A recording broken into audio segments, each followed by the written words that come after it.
Hello दोस्तों, tricks for all students में आप सभी का एक बार फिर से स्वागत है। दोस्तों, आज की इस वीडियो में हम संसदीय और अध्यक्षात्मक शासन व्यवस्था को काफ़ी डिटेल में कवर करेंगे, तो प्लीज़ वीडियो को पूरा देखना ताकि सारी बातें आप सही से समझ सकें।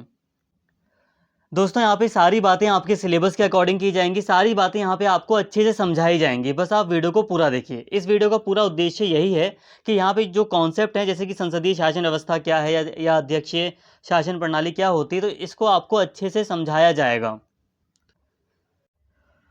चलिए दोस्तों, आगे बढ़ते हैं और बात करते हैं अपने टॉपिक की। तो सबसे पहले हम बात करेंगे यहाँ पर संसदीय शासन प्रणाली की विशेषताओं की। तो देखिए दोस्तों, संसदीय शासन प्रणाली की पहली विशेषता है नाम मात्र और वास्तविक कार्यकारी। कहने का मतलब यह है दोस्तों, संसदीय शासन प्रणाली में एक नाम मात्र का कार्यकारी होता है, एक वास्तविक कार्यकारी होता है। देखिए, संसदीय शासन प्रणाली में राष्ट्रपति भी होता है और प्रधानमंत्री भी होता है, लेकिन जो राष्ट्रपति होता है वो नाम मात्र का कार्यकारी होता है। तो यहाँ पे यही बात कही गई है कि संसदीय शासन प्रणाली में नाम मात्र का कार्यकारी होता है और वास्तविक कार्यकारी भी होता है। तो यहाँ पे देखिए, जो नाम मात्र, जैसे कि राष्ट्रपति, तो जो राष्ट्रपति होता है वो नाम मात्र का कार्यकारी होता है, सारे काम उसी के नाम से किए जाते हैं, ठीक है। लेकिन जो शक्तियाँ होती हैं वो वास्तव में प्रधानमंत्री के पास ही होती हैं। तो आप यूँ कह सकते हैं कि संसदीय शासन प्रणाली में जो वास्तविक शक्तियाँ होती हैं वो प्रधानमंत्री के पास होती हैं, और जो राष्ट्रपति होता है वो बस नाम मात्र का कार्यकारी होता है, एक प्रतीक के रूप में वो राज्य का प्रमुख होता है, और सरकार का जो प्रमुख होता है वो प्रधानमंत्री होता है। इसीलिए दोस्तों, हम कई बार राष्ट्रपति को प्रतीकात्मक अध्यक्ष भी कहते हैं, राज्य का प्रतीकात्मक अध्यक्ष। अब यहाँ पे आपको सारी बातें यहाँ पे क्लियर हैं, पहला पॉइंट आपको अच्छे से समझ में आ गया होगा। अब यहाँ पे सम्राट भी लिखा है। तो देखिए दोस्तों, भारत में जो संसदीय शासन प्रणाली है उसमें जो राज्य का प्रमुख है वो राष्ट्रपति है। लेकिन जब हम बात करते हैं यूके की बात, जब हम करते हैं ब्रिटेन की, जब हम बात करते हैं, तो वहाँ पे वहाँ पर जो प्रमुख व्यक्ति है वो सम्राट है। तो चाहे राष्ट्रपति हो चाहे सम्राट हो, तो वो नाम मात्र का कार्यकारी होता है, और जो वास्तविक शक्तियाँ होती हैं वो प्रधानमंत्री के पास होती हैं। दोस्तों, अभी सारे पॉइंट्स आपको और अच्छे से क्लियर किए जाएंगे, बस आप वीडियो को एंड तक देखिए। अगर आप वीडियो को एंड तक देखेंगे तो सारे पॉइंट्स आपको अच्छे से क्लियर हो जाएंगे। अगर हम बात करें दूसरे पॉइंट की, तो यहाँ पे दूसरे पॉइंट में यही कहा जा रहा है कि जो संसदीय शासन प्रणाली है, ठीक है, उसमें जिस दल को बहुमत प्राप्त होता है, संसद में जिस दल को बहुमत प्राप्त होता है उसकी सरकार बनती है। सिंपल सी बात है कि संसद का जो निचला सदन होता है, जैसे कि भारत में अगर हम बात करें तो निचला सदन कौन है, तो लोकसभा है। तो लोकसभा में जिस पॉलिटिकल पार्टी को बहुमत प्राप्त होता है तो उसी की सरकार बनती है।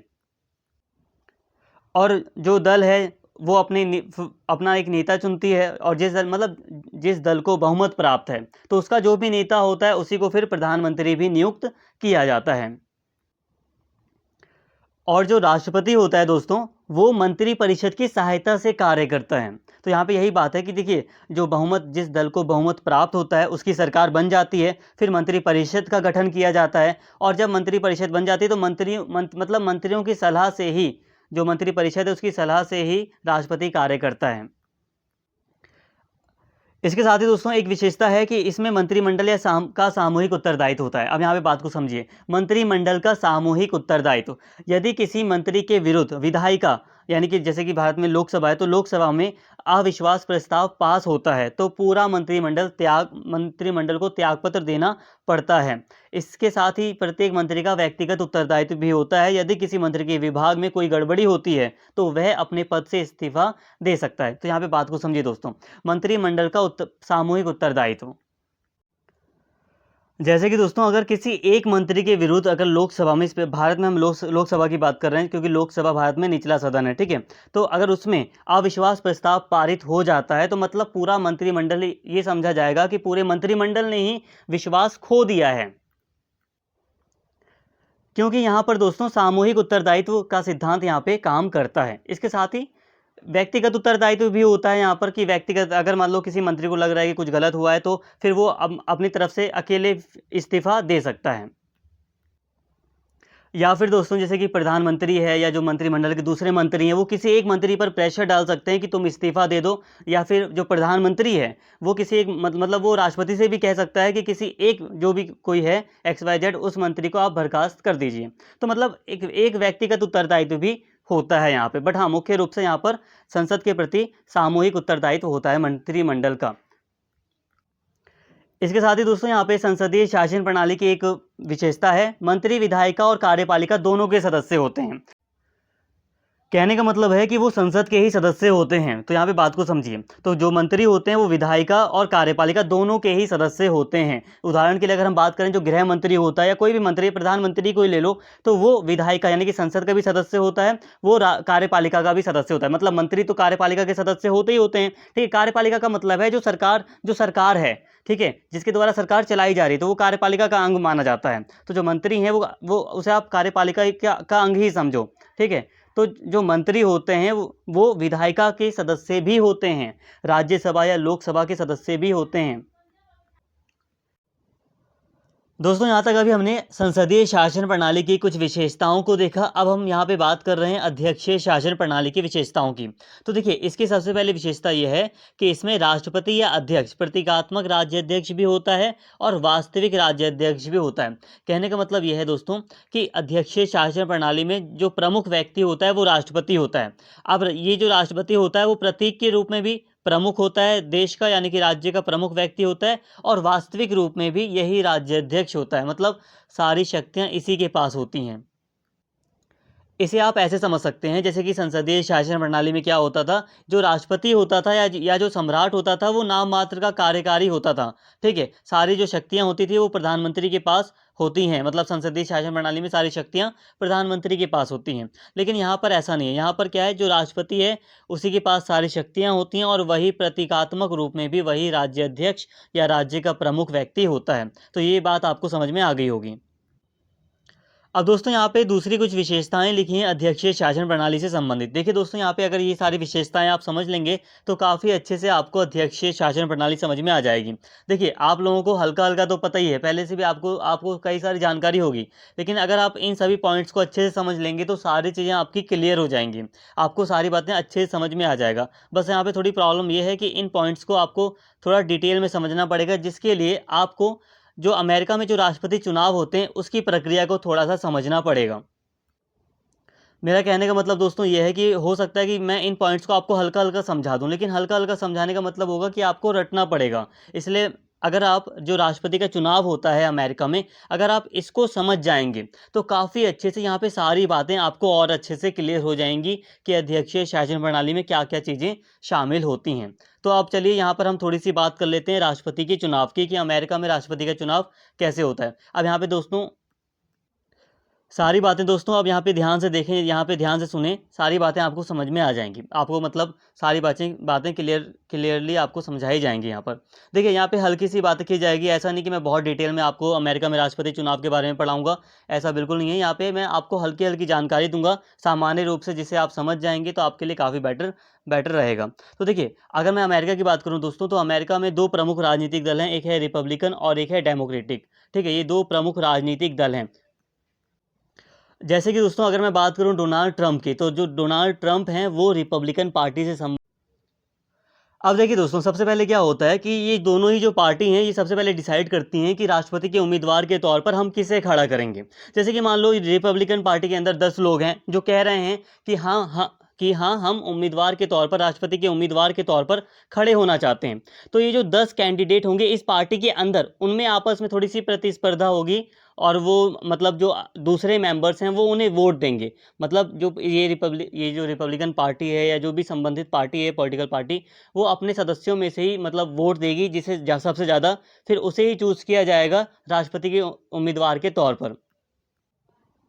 दोस्तों, इसे आप और आसानी से ऐसे समझ सकते हैं, जैसे कि मान लीजिए रिपब्लिकन पार्टी में 10 लोग हैं। ठीक है, अब 10 लोगों में 10 लोग चाह रहे हैं कि हम राष्ट्रपति के उम्मीदवार के तौर पर खड़ा होना चाहते हैं। अब इसमें जो डोनाल्ड ट्रंप है, इन 10 लोगों में से उनके पास पार्टी के मेंबर्स के वोट ज़्यादा हैं, जो पार्टी के मेंबर्स हैं वो उन्हें ज़्यादा पसंद कर रहे हैं। तो ऐसे में रिपब्लिकन पार्टी जो है वो डोनाल्ड ट्रंप को राष्ट्रपति के उम्मीदवार के तौर पर खड़ा कर सकती है। मतलब पहले ये पार्टी के अंदर डिसाइड हो जाता है कि किस व्यक्ति को राष्ट्रपति के रूप में खड़ा करना है। ठीक है, उसी तरह फिर डेमोक्रेटिक जो ये दल है ये भी डिसाइड कर लेता है। तो ये जो पॉलिटिकल पार्टी हैं ये डिसाइड करती हैं सबसे पहले कि किस व्यक्ति को हम राष्ट्रपति के तौर पर खड़ा करेंगे। तो ये दोनों ही पार्टी एक एक उम्मीदवार को राष्ट्रपति के पद के लिए खड़ा करती हैं। ठीक है, और इसी प्रक्रिया को आप नॉर्मली प्राइमरी और कॉकस कह सकते हैं, कि प्राइमरी और कॉकस वो प्रक्रिया है जिसमें ये दोनों ही पार्टी अपने एक उम्मीदवार को राष्ट्रपति के तौर पर एक तरह से खड़ा करती है। ठीक है, बाकी ये प्रक्रिया आपको समझने की कोई आवश्यकता नहीं, इसे आप स्किप कीजिए। तो ये एक चीज़ मैंने आपको बता दी यहाँ तक। ठीक है, अब यहाँ पे बात आती है कि अमेरिका में राष्ट्रपति का चुनाव करता कौन है। तो देखिए दोस्तों, अब चुनाव कौन करता है, तो अमेरिका में राष्ट्रपति का चुनाव एक इलेक्टोरल कॉलेज के द्वारा किया जाता है। एक निर्वाचक मंडल है। इलेक्टोरल कॉलेज का मतलब है एक निर्वाचक मंडल, ठीक है, जो राष्ट्रपति का चुनाव करता है। इस इलेक्टोरल कॉलेज में 538 सदस्य होते हैं, 538 निर्वाचक होते हैं जो राष्ट्रपति को चुनते हैं, ठीक है। और इन 538 में से 270 निर्वाचकों का वोट जिस भी एक उम्मीदवार को मिल जाता है, फिर वो राष्ट्रपति बन जाता है। बात बहुत सिंपल है। अमेरिका का जो राष्ट्रपति चुनाव है उसमें क्या होता है दोस्तों, उसमें ये जो पॉलिटिकल पार्टी है प्रमुख रूप से ये अपना एक उम्मीदवार खड़ा करती हैं और इलेक्टोरल कॉलेज के द्वारा इनका चुनाव होता है, बस, ठीक है। 270 वोट जिसे मिल जाते हैं इलेक्टोरल कॉलेज के इस निर्वाचक मंडल के 270 वोट जिस भी व्यक्ति को मिल जाते हैं उम्मीदवार को, फिर वो राष्ट्रपति बन जाता है। ये बहुत, इतना मैंने आपको बता दी, यही बातें हैं मेनली यहाँ पर। यहाँ तक सभी बच्चों को समझ में आ गया होगा, कोई भी कन्फ्यूज़न नहीं होगी। कन्फ्यूज़न अब स्टार्ट हो रही है कि मैं अब यहाँ पे आपको थोड़ा डिटेल में यहाँ पे एक्सप्लेन कर देता हूँ, क्योंकि कुछ बच्चे यहाँ पे डिटेल में जानना चाह रहे होंगे। अब बात करते हैं, देखिए दोस्तों, यहाँ पे एक अंतर समझ लो। जैसे कि क्या होता है, यहाँ पे पहले मैं आपको बताता हूँ, अमेरिका में जो संसद है जिसे हम कांग्रेस कहते हैं, जो विधायिका है, इसे थोड़ा सा यहाँ पे समझ लो। देखिए अमेरिका में जो विधायिका है, जो कानून बनाती है, जैसे कि भारत में जो विधानमंडल है उसे हम संसद कहते हैं ना, तो अमेरिका में जो विधायिका है उसे हम कांग्रेस कहते हैं। तो ये कांग्रेस का मतलब पॉलिटिकल पार्टी नहीं है, वहाँ की विधायिका है, ठीक है। अब इसके दो सदन हैं, एक है प्रतिनिधि सभा और एक है सीनेट। अब यहाँ पे आपको समझने वाली बात यह है आपके लिए कि इन दोनों ही, ये जो दोनों सदन हैं कांग्रेस के, वहाँ पर इनका कोई वैसा रोल नहीं है। ये लोग राष्ट्रपति का चुनाव नहीं करती हैं।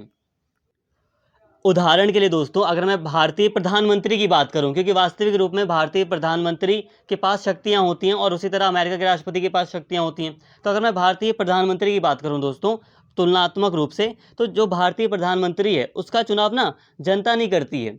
जो पॉलिटिकल पार्टीज़ हैं, जो जिनको बहुमत प्राप्त होता है, वो आपस में मतलब कर लेती हैं कि हम किस व्यक्ति को अपना नेता चूज़ करेंगे। तो जो राष्ट्रपति होता है वो लोकसभा में बहुमत प्राप्त दल के नेता को प्रधानमंत्री नियुक्त कर देता है। तो ऐसे में अगर हम भारत में बात करें दोस्तों, तो भारत में प्रधानमंत्री की नियुक्ति के लिए जो संसद है उसका एक अहम रोल है, एक इम्पॉर्टेंट रोल है। लेकिन वहाँ पर अमेरिका में ये जो विधायिका है, कांग्रेस है, इसका रोल यहाँ पर राष्ट्रपति के चुनाव में कोई ज़्यादा नहीं है। तो यहाँ तक ये आपको बात क्लियर हो गई। अब यहाँ पे एक थर्ड यहाँ पे बात कर लेते हैं कि अब ये इलेक्टोरल कॉलेज के मेंबर्स कौन होते हैं। तो देखिए दोस्तों, जो वहाँ की कांग्रेस है, वहाँ पे जो दो सदन हैं, एक है हाउस ऑफ रिप्रेजेंटेटिव और एक है वहाँ पर सीनेट। तो यहाँ पर मतलब हाउस ऑफ रिप्रेजेंटेटिव और जो सीनेट के सदस्य हैं वो इलेक्टोरल कॉलेज के सदस्य नहीं होते हैं। यहाँ पर ये जो इलेक्टोरल कॉलेज के सदस्य हैं दोस्तों, यहाँ पे ये जो निर्वाचक मंडल के सदस्य हैं, 538 सदस्य, ये अलग अलग जो वहाँ के स्टेट हैं वहाँ से चुनकर आते हैं, ठीक है। और फिर ये लोग राष्ट्रपति का चुनाव करते हैं, बस इतनी सी बात है, ठीक है। इलेक्टोरल कॉलेज के ये जो मेंबर्स हैं ये अलग से चुनकर आते हैं। ये वहाँ की जो संसद या कांग्रेस है वहाँ की, तो ये उसके मेंबर नहीं होते, ठीक है। ये अलग से चुनकर आते हैं। ये कैसे चुनकर आते हैं, तो ये थोड़ा सा मैं आपको बता देता हूँ। ये ऐसे चुनकर आते हैं दोस्तों, जैसे कि मान लो कई सारे स्टेट हैं अमेरिका में, तो उनको अलग अलग सीटें दी गई हैं, ठीक है। अब जैसे कि मान लो चुनाव होता है तो कैसे होता है, इलेक्टोरल जो कॉलेज में मान लो कोई एक व्यक्ति खड़ा हो रहा है। मान लो किसी एक व्यक्ति का नाम है, मान लो टिम नाम है, TIM, टिम नाम है किसी एक व्यक्ति का, जो कि इलेक्टोरल कॉलेज के लिए खड़ा हो रहा है कि हाँ मैं इसमें जाना चाहता हूँ और राष्ट्रपति को वोट देना चाहता हूँ। तो ये क्या होगा, ये जो उम्मीदवार हैं उनके नाम पर खड़ा होगा, ये व्यक्ति उनके नाम पर, जैसे कि ये कह दे कि मैं डोनाल्ड ट्रंप के नाम पर खड़ा हो रहा हूँ, ठीक है। अगर मैं जीता तो मैं अपना वोट डोनाल्ड ट्रंप को दे के आऊँगा। या फिर कोई दूसरा व्यक्ति कह सकता है कि मैं जो बाइडन के नाम पर खड़ा हो रहा हूँ। तो बस ऐसे ही होता है, ये उस उम्मीदवार के तौर पर खड़े, मतलब जो उम्मीदवार राष्ट्रपति के तौर पर खड़ा हुआ है उसके नाम पर ये लोग चुनाव लड़ते हैं और फिर इलेक्टोरल कॉलेज में चुनकर आते हैं।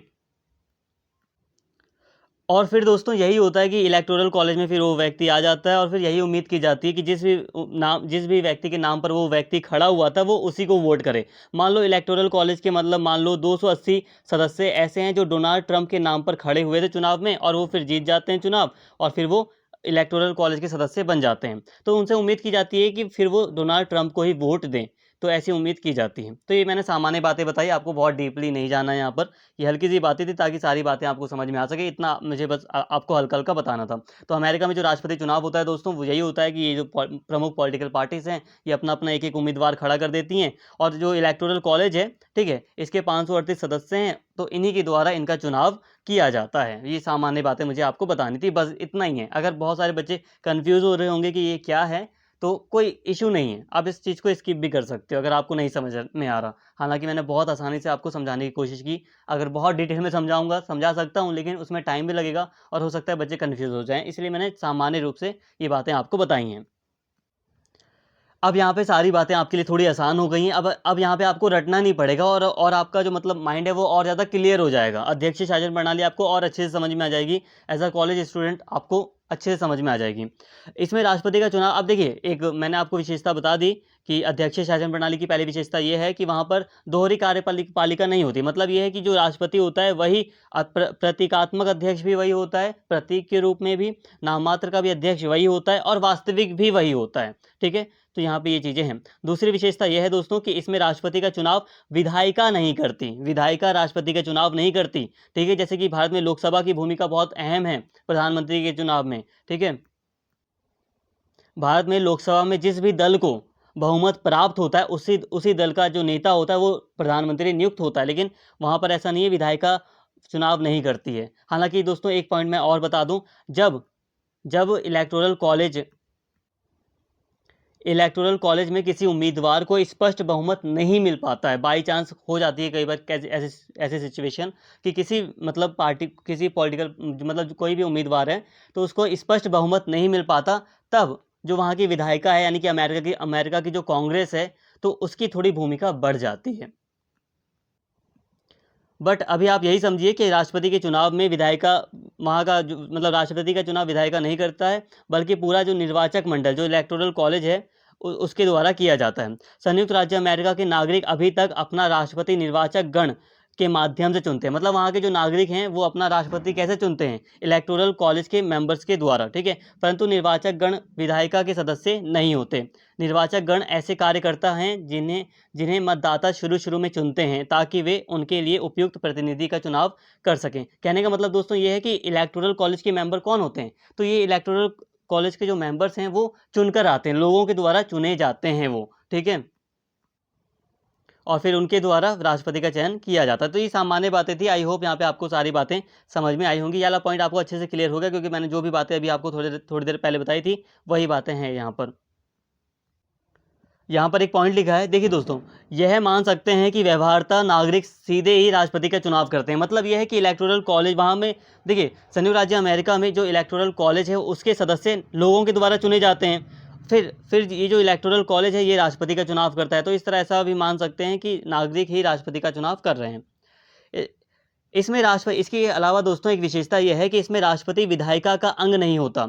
अतः विधायिका, यहाँ पे मैंने स्पेस नहीं लगाया, विधायिका उसके कार्यकाल में उसे पद से हटा भी नहीं सकता। यदि उस पर महाभियोग चलाया जाए तो बात दूसरी है, परंतु ऐसे अवसर बहुत ही कम आते हैं। अब देखिए दोस्तों, राष्ट्रपति विधायिका का अंग नहीं है। जो राष्ट्रपति, जैसे कि भारत में अगर मैं बात करूं संसदीय शासन प्रणाली के अंतर्गत, जो संसद मतलब जो लोकसभा है या जो राज्यसभा है उसका सदस्य होता है प्रधानमंत्री, ठीक है, किसी एक सदन का सदस्य होता है, मतलब संसद का सदस्य होता है।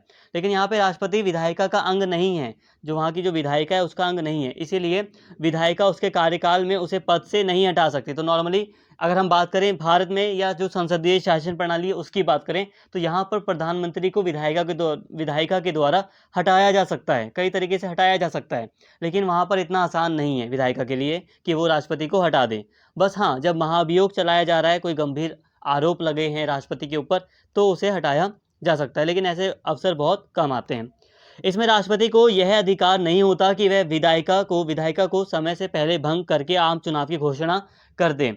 साधारणतः राष्ट्रपति और विधायिका का चुनाव नियत अवधि के लिए होता है। देखिए, यहाँ पर एक बात ये भी है कि राष्ट्रपति को यह अधिकार नहीं है कि वो विधायिका को भंग कर दे और उसके जो चुनाव है विधायिका के, तो उसको पहले करवा दें।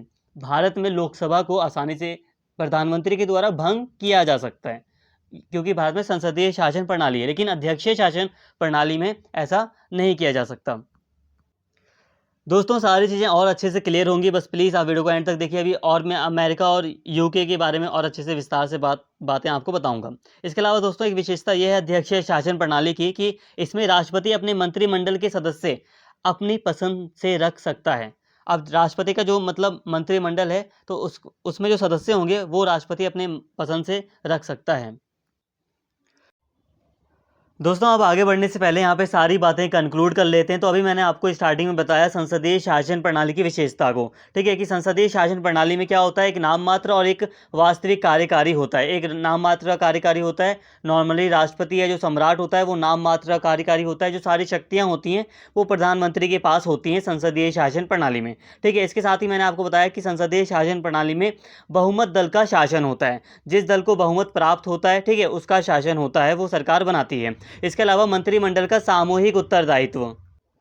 संसदीय शासन में दोस्तों, संसदीय शासन प्रणाली में दोस्तों मंत्रिमंडल का सामूहिक उत्तरदायित्व होता है। ये बातें मैंने आपको बताई। इसके साथ ही दोस्तों जो मंत्री होता है वो विधायिका और कार्यपालिका दोनों के सदस्य होते हैं। जो मंत्री होते हैं दोस्तों वो विधायिका और कार्यपालिका दोनों के सदस्य होते हैं। तो ये मैंने आपको बात बताई थी अभी संसदीय शासन प्रणाली की विशेषताओं में। इसके बाद दोस्तों अभी हमने अध्यक्षीय शासन प्रणाली की विशेषताओं को समझा। इसमें मैंने आपको बताया कि जो राष्ट्रपति होता है वो प्रतीकात्मक अध्यक्ष भी होता है, यानी कि नाम मात्र का अध्यक्ष भी होता है पूरे राज्य का, और साथ में वास्तविक अध्यक्ष भी वही होता है। मतलब प्रतीक के रूप में भी वही सबसे प्रमुख व्यक्ति होता है, और सारी शक्तियाँ भी वास्तव में उसी के पास होती हैं, ठीक है। इसके साथ ही हमने राष्ट्रपति के हमने अध्यक्षीय शासन प्रणाली में देखा कि जो चुनाव होते हैं दोस्तों, तो जो राष्ट्रपति का चुनाव होता है वो विधायिका नहीं करती है। विधायिका राष्ट्रपति का चुनाव नहीं करती है। एक निर्वाचक मंडल के द्वारा, इलेक्टोरल कॉलेज के द्वारा राष्ट्रपति का चुनाव किया जाता है। इस इलेक्टोरल कॉलेज में वो व्यक्ति होते हैं जो कि जनता के द्वारा चुने जाते हैं। अब देखिए इस इलेक्टोरल कॉलेज में दोस्तों वो व्यक्ति होते हैं जो उम्मीदवार होते हैं। जैसे प्रमुख रूप से अगर हम आज के टाइम की बात करें अगर दोस्तों हम, जैसे कि डोनाल्ड ट्रंप है, जो बाइडन है, तो ये जो प्रमुख उम्मीदवार हैं इनके नाम पर ही वो खड़े होते हैं और चुनकर आते हैं। तो जनता वोट देती है किसी XYZ व्यक्ति को, और वो व्यक्ति फिर जिस व्यक्ति के नाम पर खड़ा हुआ था, मान लीजिए कोई व्यक्ति है जो डोनाल्ड ट्रंप के नाम पर खड़ा हुआ था और लोगों ने उसे वोट भी दे दिया, तो फिर वो उस व्यक्ति से उम्मीद की जाती है कि वो जब इलेक्टोरल कॉलेज का मेंबर बनेगा तो वो डोनाल्ड ट्रंप को वोट दे। तो हमने यहाँ पे ये बातें जानी थी। इसके साथ ही दोस्तों मैंने आपको बताया था कि जो राष्ट्रपति होता है वो विधायिका का अंग नहीं होता। जैसे कि अगर हम बात करें भारत में संसदीय शासन प्रणाली है, तो इसमें हम देखते हैं कि जो प्रधानमंत्री होता है वो विधायिका का अंग होता है। यहाँ तक कि दोस्तों अगर हम संसद की भी बात करें ना, तो संसद का एक अभिन्न अंग होता है भारत में राष्ट्रपति। देखिए जो प्रधानमंत्री होता है वो तो संसद का सदस्य होता है, लेकिन जो राष्ट्रपति होता है भारत में वो संसद का एक अंग है। संसद में कौन कौन शामिल है भारत में? लोकसभा, राज्यसभा प्लस राष्ट्रपति। राष्ट्रपति के बिना जो संसद है वो अधूरी है। राष्ट्रपति भी एक अभिन्न अंग है, ठीक है, संसद का।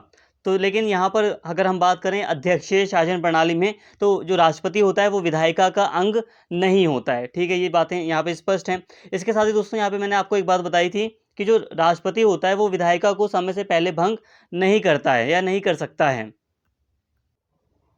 उसके पास ये अधिकार नहीं है। इसके साथ ही जो राष्ट्रपति होता है वो अपने मंत्रिमंडल के सदस्य अपनी पसंद से रख सकता है। यहाँ पर ध्यान देना ये वाली बात।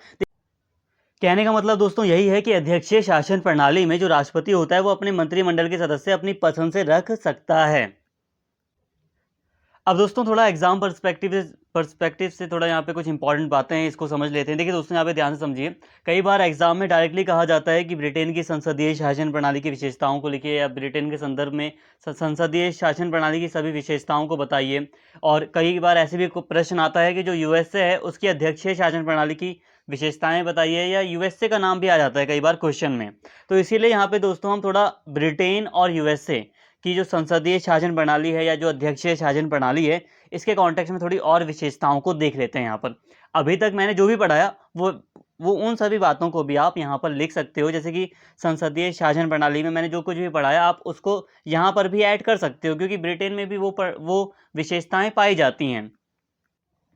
लेकिन फिर भी थोड़ा अलग से और आइडिया लग जाए और भी चीज़ें आपको समझ में आए, इसीलिए मैंने यहाँ पे इस पॉइंट को भी ऐड किया है। कोई भी चीज़ आपके सिलेबस के आउट ऑफ नहीं है, सारा सिलेबस आपको पढ़ाया जा रहा है, इसीलिए वीडियो थोड़ी बड़ी हो रही है।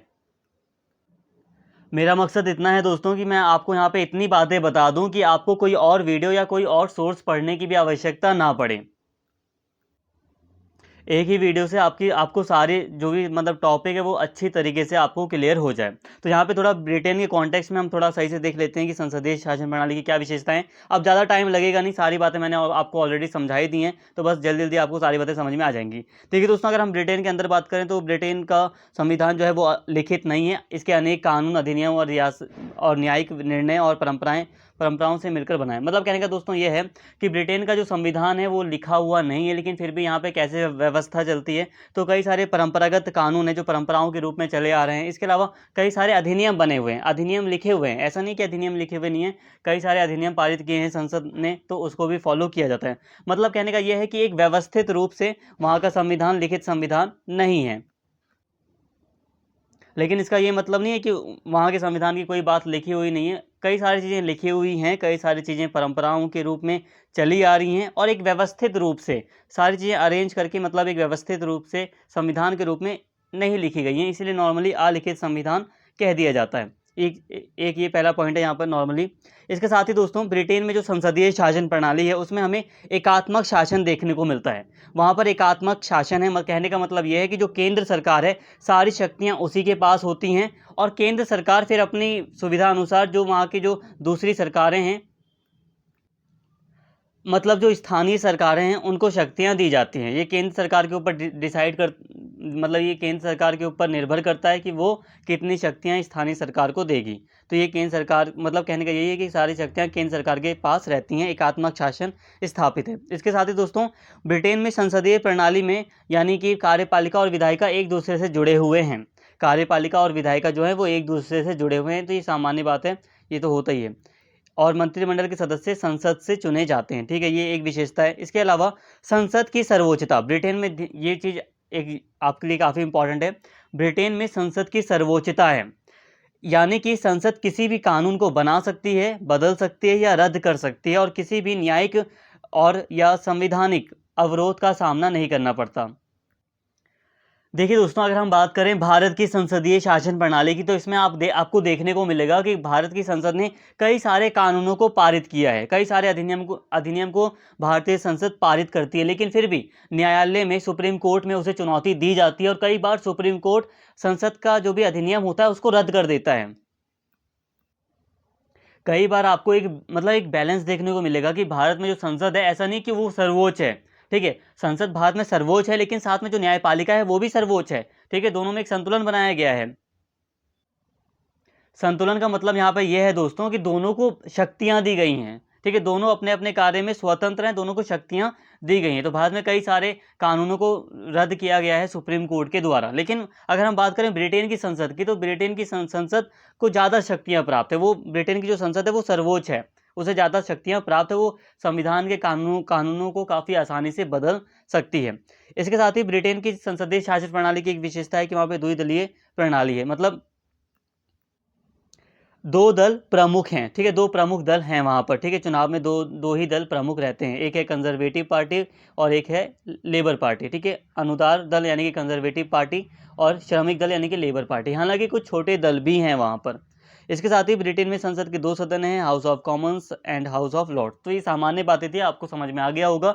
जब भी अगर क्वेश्चन में ब्रिटेन से संबंधित कुछ बातें लिखने को कहा जाए, तो जो भी मैंने आपको संसदीय शासन प्रणाली के बारे में जितनी भी बातें बताई यहाँ पर भी और स्टार्टिंग में भी, तो वो सारी बातें आप लिख सकते हैं, अच्छे से आप यहाँ पे सारी बातें एक्सप्लेन कर सकते हैं एग्जाम में। अब यहाँ पे थोड़ा सा यहाँ पे समझ लेते हैं अमेरिका के अध्यक्षीय शासन प्रणाली की कुछ मुख्य विशेषताओं की। देखिए दोस्तों, अभी अध्यक्षीय शासन प्रणाली में हमने जो कुछ भी पढ़ा, मेनली वो अमेरिका की ही विशेषताएं थी, बट यहाँ पे थोड़ा और अच्छे से हम देख लेते हैं।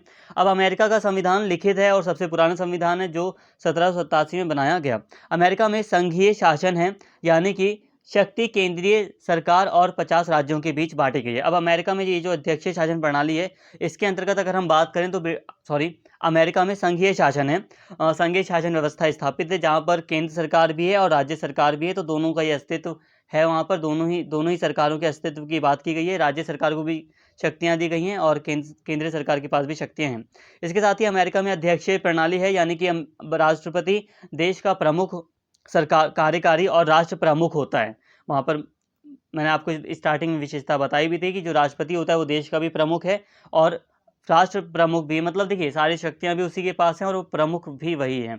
अमेरिका में शक्तियों का पृथक्करण है, अमेरिका में शक्तियों का पृथक्करण है, मतलब कहने का यह है कि जो कार्यपालिका है, जो न्यायपालिका है, जो विधायिका है, ठीक है दोस्तों, उनके बीच शक्तियों का बंटवारा है, वो तीनों ही स्वतंत्र हैं अपने अपने कार्यों में।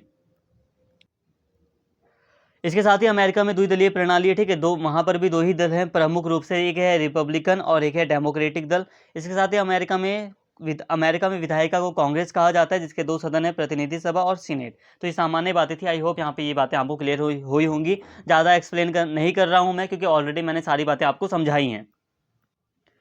अब जल्दी से बात कर लेते हैं दोस्तों संसदीय शासन प्रणाली की मतलब क्या गुण है इसके, क्या अच्छाइयाँ हैं, क्या लाभ हैं संसदीय व्यवस्था के। तो देखिए संसदीय ये जो व्यवस्था है, संसदीय शासन व्यवस्था, इसका एक गुण है विधायिका और कार्यपालिका के मध्य सामंजस्य। देखिए दोस्तों, जो कार्यपालिका है, जो मतलब कहने का मतलब है जो मंत्रिपरिषद होती है, जो मंत्रिमंडल है, उसके जो सदस्य हैं दोस्तों, वो विधायिका से ही चुने जाते हैं। कहने का मतलब दोस्तों ये है कि दोनों के मध्य सामंजस्य होता है। जो कार्यपालिका के जो सदस्य हैं दोस्तों, वो विधायिका के ही सदस्य हैं। संसद मतलब जो लोकसभा या राज्यसभा के जो सदस्य होते हैं वही मंत्री बनते हैं, वही मंत्रिपरिषद में शामिल होते हैं। तो इससे दोनों के बीच में एक सामंजस्य देखने को मिलता है। अब जैसे कि कार्यपालिका है, सरकार कोई विधेयक पारित करवाना चाहती है, कोई कानून बनाना चाहती है, तो विधायिका के द्वारा, क्योंकि देखो सरकार को बहुमत प्राप्त होता है, जिस दल की सरकार, मतलब जिस दल को बहुमत प्राप्त होता है उसी की तो सरकार बनती है। तो मतलब कार्यपालिका को,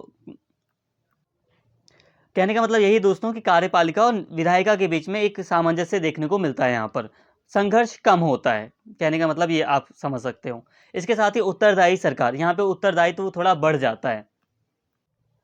देखिए दोस्तों, जितने भी मंत्री होते हैं वो संसद के ही सदस्य होते हैं, विधायिका के ही सदस्य होते हैं। तो ऐसे में वो जवाबदेह होते हैं संसद के प्रति, ठीक है। अध्यक्षीय शासन प्रणाली में तो ऐसा नहीं होता, मंत्री हो या राष्ट्रपति हो, वो विधायिका का तो अंग होता नहीं है। तो यहाँ वहाँ पे उत्तरदायित्व थोड़ा कम होता है, लेकिन यहाँ पे उत्तरदायी सरकार होती है। अगर विधायिका को लगता है कि मतलब मंत्री हमारे प्रश्न का जवाब नहीं दे पा रहे हैं या मंत्रियों ने जो कार्य किया वो सही नहीं है, तो ऐसे में विधायिका में यानी कि संसद में एक अविश्वास प्रस्ताव भी पारित किया जा सकता है। और कई सारे मतलब प्रस्ताव और मतलब कई सारे दूसरे प्रस्ताव भी जो विधायिका है वो पारित कर सकती है। तो ऐसे में उत्तरदायी सरकार होती है संसदीय शासन प्रणाली में। इसके अलावा निरंकुशता का प्रतिषेध। अब देखिए दोस्तों, अध्यक्षीय शासन प्रणाली में जो राष्ट्रपति होता है उसी के पास सारी शक्तियां होती हैं। वो एक व्यक्ति ही मतलब इतना शक्तिशाली होता है कि वो अपने मंत्रिमंडल में जो सदस्य हैं वो स्वयं उनको चुनता है, तो उसके पास ज़्यादा शक्तियां होती हैं। लेकिन यहाँ पे अगर हम बात करें तो मंत्रिपरिषद जो होती है पूरी की पूरी, वो शक्तिशाली होती है। मतलब संसदीय शासन प्रणाली में जो मंत्री होते हैं वो संसद के सदस्य होते हैं, ठीक है। और यहाँ पे जो मंत्रिपरिषद होती है उसके द्वारा सरकार चलाई जाती है और मंत्रिमंडल का एक अहम रोल है। यहाँ पे कई सारे मंत्री होते हैं, उन सभी की अपनी अपनी भूमिका होती है। तो ऐसे में निरंकुशता, एक व्यक्ति की जो निरंकुशता होती है उसका प्रतिषेध होता है, उस पर रोक लगती है।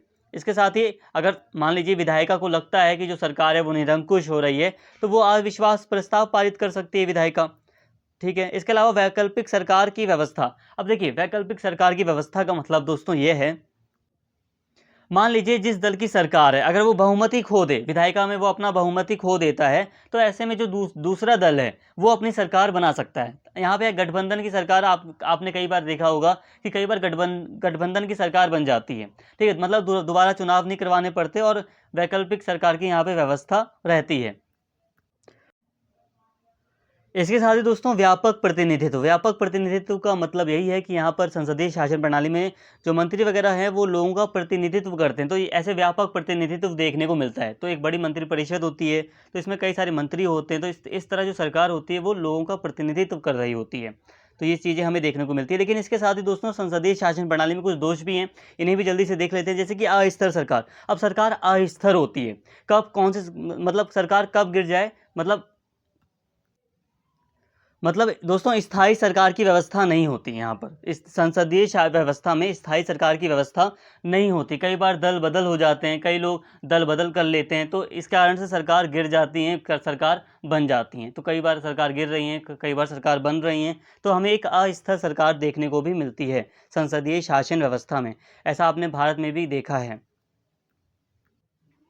वैसे दोस्तों यहाँ पे मैंने भारत के उदाहरण लिए हैं, हालांकि आप दूसरे उदाहरण भी यहाँ पे लिख सकते हैं, जैसे कि जरूरी नहीं कि वैसे उदाहरण आपको लिखना ही पड़े, लेकिन मेनली यहाँ पे मैंने भारत के उदाहरण लिए हैं। लेकिन यहाँ पे हम सिर्फ भारत के कॉन्टेक्स्ट में नहीं पढ़ रहे हैं, ठीक है, क्योंकि यहाँ पे हम बस संसदीय शासन प्रणाली को देख रहे हैं।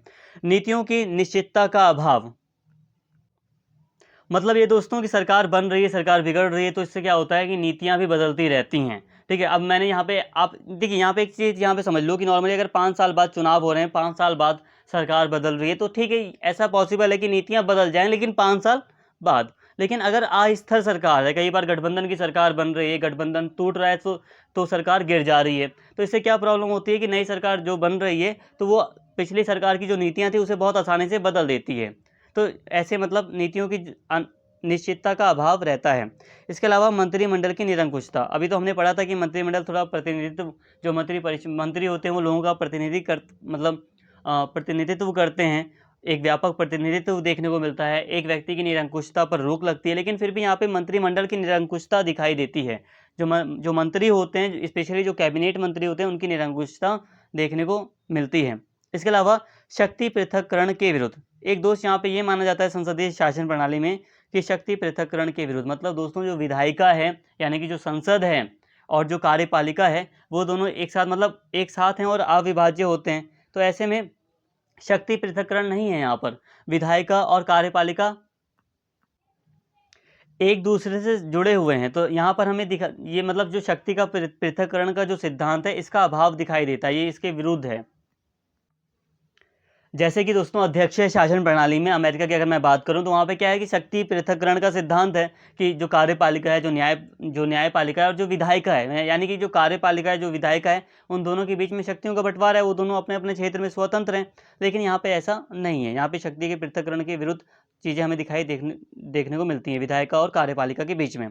इसके अलावा अकुशल व्यक्तियों द्वारा सरकार का संचालन, कहने का मतलब दोस्तों यहाँ पे सिंपल सा है कि जो प्रधानमंत्री होता है वो उन्हीं व्यक्तियों को मतलब मंत्री के रूप में मंत्रियों के रूप में चुनता है, या राष्ट्रपति को वो कहता है कि आप इस व्यक्ति को मंत्री के रूप में नियुक्त कीजिए। लेकिन यहाँ पे सिर्फ उन्हीं व्यक्तियों को मंत्री के रूप में चुना जाता है जो संसद के सदस्य होते हैं संसदीय शासन प्रणाली में, ठीक है। तो मतलब यहाँ पे कुछ हमें लिमिटेशन देखने को मिलती है कि उन्हीं व्यक्तियों को मतलब चुना जा सकता है मंत्रियों के रूप में जो संसद के सदस्य हैं। अगर संसद के बाहर कोई, मान लो कोई बहुत अच्छा व्यक्ति है, कोई काबिल व्यक्ति है, कोई कुशल व्यक्ति है किसी चीज़ में, तो उसे मंत्री नियुक्त नहीं किया जा सकता।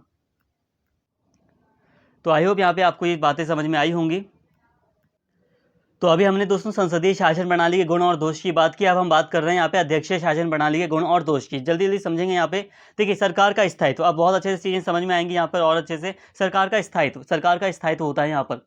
संसदीय शासन प्रणाली में क्या होता है कि सरकार अस्थिर होती है, लेकिन यहाँ पे ऐसा नहीं, यहाँ पे सरकार अधिक स्थिर होती है, सरकार का स्थायित्व बना रहता है। एक यहाँ पे एक गुण ये है, एक फायदा, एक लाभ ये होता है, एक अच्छी चीज़ ये है। इसके अलावा कार्यपालिका की नीति में दृढ़ता, जो कार्यपालिका होती है, क्योंकि उसकी सरकार जल्दी गिरती नहीं है, मतलब सरकार का स्थायित्व बना रहता है, तो जो उसकी नीतियाँ होती हैं दोस्तों सरकार की, वो दृढ़ रहती हैं, वो बनी रहती हैं, ठीक है, वो इतनी जल्दी बदलती नहीं है। इसके अलावा दोस्तों प्रधान शक्तिशाली और कार्यकुशल होता है। जो देखिए जो प्रधान व्यक्ति होता है उसे शक्तिशाली माना जाता है कि वो काफ़ी, उसके पास सारी शक्तियाँ होती हैं, काफ़ी शक्ति होती है, और कार्यकुशल माना जाता है उसे।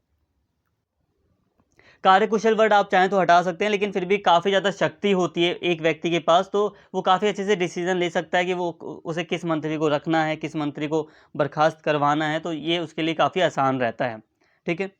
इसके साथ ही दोस्तों कार्यपालिका और व्यवस्था, यानी कि व्यवस्थापिका, जो विधायिका है, विधायिका को व्यवस्थापिका भी कहा जाता है। तो व्यवस्थापिका के पृथक्करण से शक्ति का निरंकुश प्रयोग रोकने के लिए नियंत्रण और संतुलन का सिद्धांत कार्यान्वित होता है। कहने का मतलब दोस्तों ये है कि यहाँ पे शक्ति के पृथक्करण का सिद्धांत है, यहाँ पे सिंपल सी बात समझ लीजिए, शक्ति के पृथक्करण का सिद्धांत लागू रहता है, मतलब विधायिका और कार्यपालिका को के बीच शक्तियों का बंटवारा हुआ रहता है, बस ये है। इसके अलावा दोष भी हैं इस प्रणाली के कुछ, जैसे कि कार्यपालिका और व्यवस्थापिका में संघर्ष, क्योंकि ये दोनों ही अपने अपने कार्यों में स्वतंत्र हैं, दोनों कोई कार्यपालिका हो या विधायिका हो, उन दोनों को ही अपनी अपनी शक्तियां प्राप्त हैं, तो कई बार दोनों में संघर्ष भी देखने को मिलता है। इसके अलावा दोस्तों निरंकुश और तानाशाह, जो कार्यपालिका का प्रधान यानी कि राष्ट्रपति के पास ही सारी शक्तियाँ होती हैं, एक ही व्यक्ति होता है प्रमुख रूप से जो शक्तिशाली है, तो ऐसे में कई बार निरंकुशता और तानाशाही जैसे गुण भी देखने को मिल जाते हैं। इसके अलावा कार्यपालिका की कठोर व्यवस्था, खोने के कारण परिस्थितियों के अनुकूल परिवर्तन करना सफल नहीं होता और नवीनता और प्रगति के लिए मतलब दोस्तों यहाँ पे सरकार में लचीलापन थोड़ा कम होता है। लचीलेपन का मतलब यहाँ पे दोस्तों यह है जैसे कि संसदीय शासन प्रणाली में विधायिका के प्रति उत्तरदायी होती है, जो कार्यपालिका के सदस्य होते हैं स्पेशली जो मंत्री होते हैं वो उत्तरदायी होते हैं विधायिका के प्रति, वो जवाबदेह होते हैं। लेकिन यहाँ पे थोड़ी कठोर व्यवस्था होती है, तो जिस कारण से कुछ परिवर्तन आसानी से नहीं हो पाते। इसके अलावा कार्यपालिका की असहयोगी भूमिका हो सकती है, जो विधि निर्माण की प्रक्रिया को धीमा और दुष्कर बना सकती है और व्यवस्थापिका के कार्य को बाधित कर सकती है। अब देखिए जो विधान पालिका होती है यानी कि जो विधायिका होती है व्यवस्थापिका, उसका कार्य होता है मुख्य रूप से वो कानून बनाती है।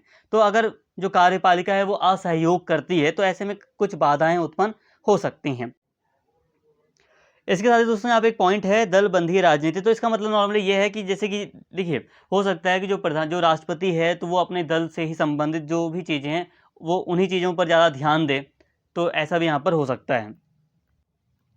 बाकी इस पॉइंट को आप स्किप भी कर सकते हैं। बाकी दोस्तों आई होप यहाँ तक आपको सारी बातें समझ में आ गई होंगी। यहाँ पे हमने संसदीय शासन प्रणाली की विशेषताओं को देखा, फिर हमने अध्यक्षीय शासन प्रणाली की विशेषताओं को देखा, फिर हमने बात की कि अमेरिका और यूके में, ब्रिटेन में क्या व्यवस्थाएं हैं, उनकी थोड़ी विशेषताओं की अलग से हमने बात की। फिर हमने गुण और दोष की बात की कि दोनों ही प्रणालियों में क्या गुण हैं क्या दोष हैं। तो आई होप यहाँ तक आपको सारी बातें समझ में आ गई होंगी। उम्मीद करता हूँ आपको सारी बातें समझ में आई होंगी, अच्छी लगी होंगी। अगर वीडियो पसंद आई हो तो प्लीज़ वीडियो को लाइक करें, शेयर करें, और अगर आपने चैनल को सब्सक्राइब नहीं किया है तो चैनल को सब्सक्राइब कर लें और कमेंट करके अपना फीडबैक जरूर दें। Thank you.